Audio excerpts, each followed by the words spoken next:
I want to thank you for joining me today, everyone. We're here right now to meet one of our newest members of the congregation, and this is Temi Akinshola. And Temi was just received into membership at our business meeting a couple of weeks ago. And Temi, I really want to thank you for coming and having this Zoom. We're not able to sit side by side, but at least we can see each other, and I appreciate that. Thanks for having me. Great to be together. Now we should get to know you a little bit. You you are married. Your husband's name is Yemi, and you have come from Nigeria and settled in London. We're delighted by that. How long ago did you come to London?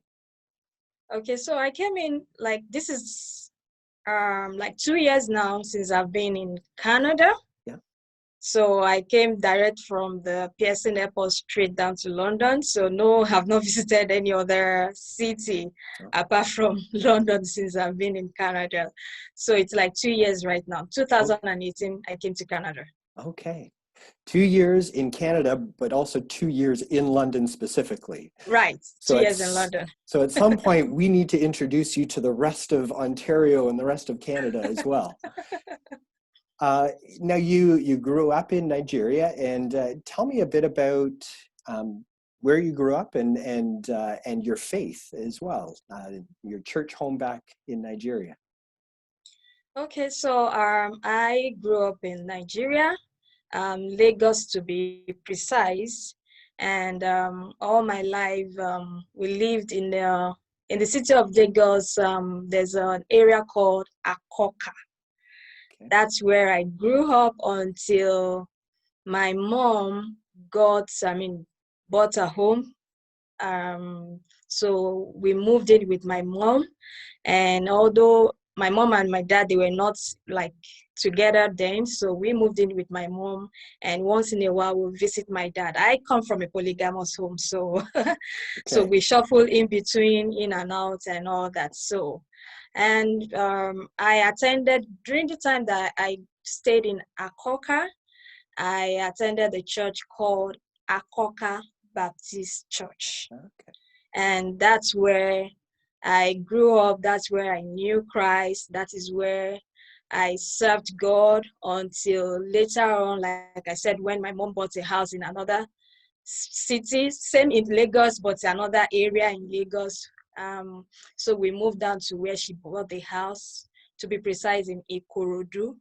So we moved down to Ikorodu, and when we moved down to Ikorodu with her, I joined another church, in which there was a church that is very close to where she lived. She lived then. So and the church is a Redeemed church. It's called the Redeemed Christian Church of God. So I still continued my service, serving God in the same department. While in Akoka, I joined the music department. I was a choir member. So when I joined another church, that's the Redeemed Church, I also joined the choir member, and also I now joined the sanitation department. So those are the two sections that I joined while I worshiped at Redeem. Along the line, again, I got married. I should jump in there. When you talk about the sanitation department, you're talking about custodial work, cleaning the church? Exactly, cleaning the church, trying to prep the church before any congregation come in. We can do it a day before the service. We try to make sure everywhere is clean and neat to prepare for the following day. Even the following day, we still get to the church as early as possible to see maybe if there's anything that we can just quickly put together, and just for people to feel welcome and just, to worship God in God's presence. So that's mostly our duty. And even after the service, we still do the cleaning of the church as well, again, trying to tidy up and all that. And right after then, let me explain. The way the Redeemed Christian Church of God works is that a day before, whichever department, like the sanitation I am, we do our job a day before, and after the following day after the service. But the following day, on the day of the service, it's mandatory for all the workers to be in as early as 6 a.m. So whether you are in the music department, you're in the sanitation department, whichever department you are, every worker is meant to be on ground as early as 6 a.m. So, and what we do is we pray. Prayer department is for everybody. So that's it's a compulsory thing. So prayer department is for everybody. So we do that, we pray and all that before the service. So after the section meeting, then we have meeting before the service. So after the meeting, then we continue our work, whichever department anyone falls into, we continue before any service. So that's what's pretty much about the Redeemed Church of God. So after then, I got married. Okay. So I got married in Redeem, but when I got married in Redeem, I have to go to the church where my husband attend. Although when we got married, it's something that we discussed, okay, do you want to go to Redeem Church or do you want to go to the church I attend? It's something that I said, okay, let me attend this church that you're going to. Let me see what the service is. If I feel the presence of God, yes, I will. But if I'm not really comfortable, I might not. So, it's a choice that it's a decision that both of us need to decide. Yeah. So whichever one decide, what we decide is what we went after. So, but fortunately, I felt the presence of God. I was happy with it. And the name of the church is Daystar Christian Center. Still all in Lagos. Okay. So that's where, all in Lagos. So that's where I got married. That's the church I attended before I now relocated to Canada with my husband.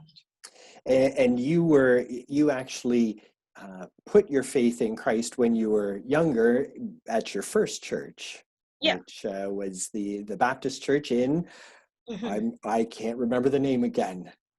It's Akoka Baptist Church. Okay, and that's where you were baptized. Or you can call it Victory Baptist because it's now been changed to Victory Baptist Church.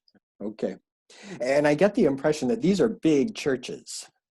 Oh, yes. Yeah. They are big churches. They are churches of over 50 years, 100 years. They are like it's like a generational, so many generations have passed through that church. It's a big church. Yeah.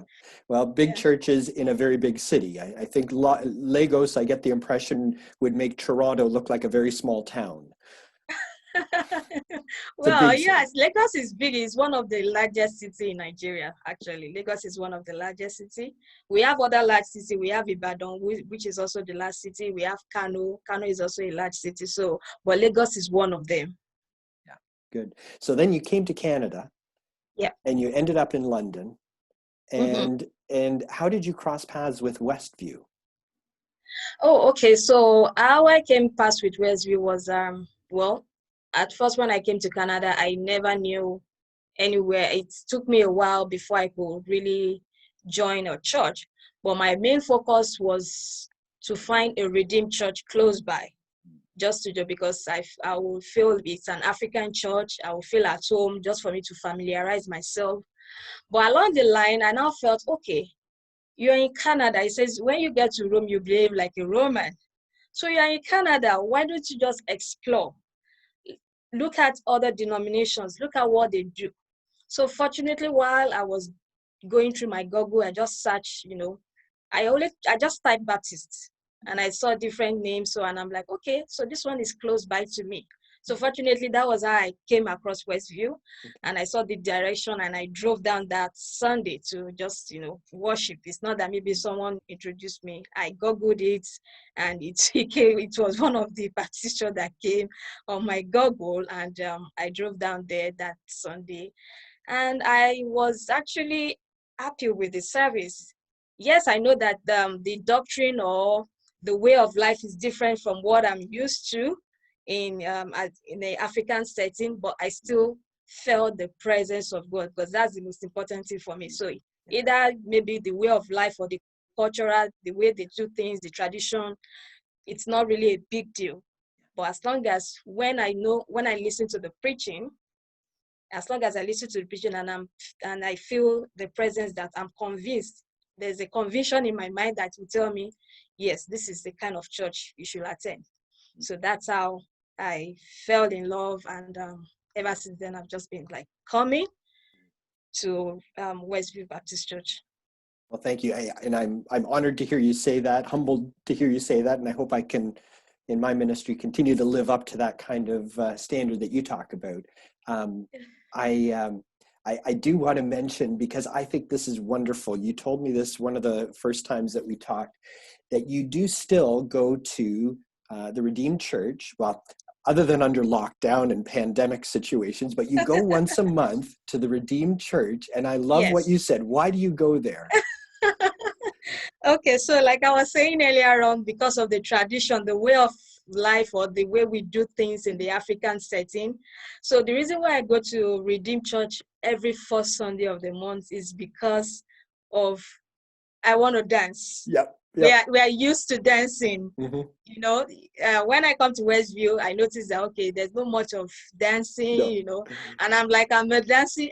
There's no way you cannot go to any African church without, even if you are not in the mood and you are seeing someone dancing beside you, you will just be lifted up to just, you know, move your body. So I was used to that. It's something that I don't want that tradition or that culture to be totally Lost. taken away from me. Yeah. Totally. No, So that's why I said, okay, I needed to come out clean to you, because I know that, you know, you will see me and you will not see me. And I'm like, okay, I'm not going to lie to you. no. But that's actually the reason why, because that first Sunday is always a Thanksgiving. They call it Thanksgiving Sunday. Every first Sunday of the month is a Thanksgiving Sunday. And that's when, although every other Sunday, yes, they dance, they sing, but there's a particular Sunday that they, you know, it's a Thanksgiving, you know that this is a Thanksgiving day, that you will always dance away your sorrows, dance like David dance.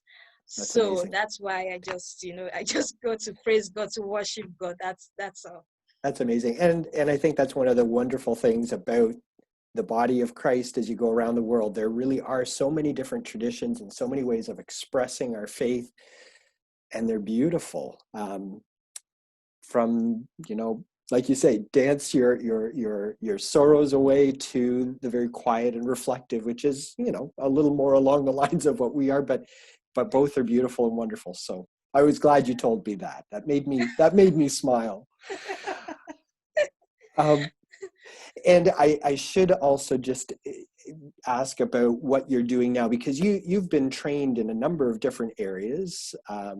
You have a financial background. You also have worked in meeting planning, but you just recently got a job that is along the lines of what your training is. So tell us a bit about where you are, or what the job is that you're doing. Okay, so the name of the company I work with currently is Meals on Wheels London. So, and I work there as an administrative assistant and also as a financial assistant presently. I was actually employed as an administrative assistant, but along the line, someone had to leave. So I was given that extra job of a finance assistant, since I have an experience in finance and more, and that's that's what I read. That's my course. That's what I graduated for. So I studied accounting. So, and that job was added as another duty along the line to the current job that they actually employed me for. So I'm working as an admin, and I'm also working as a finance assistant. Good. Well, I know that you were looking for work for a long time. You did find work, but now to be working in your field is a wonderful blessing. So God is good. Yeah. Amen. Thank you.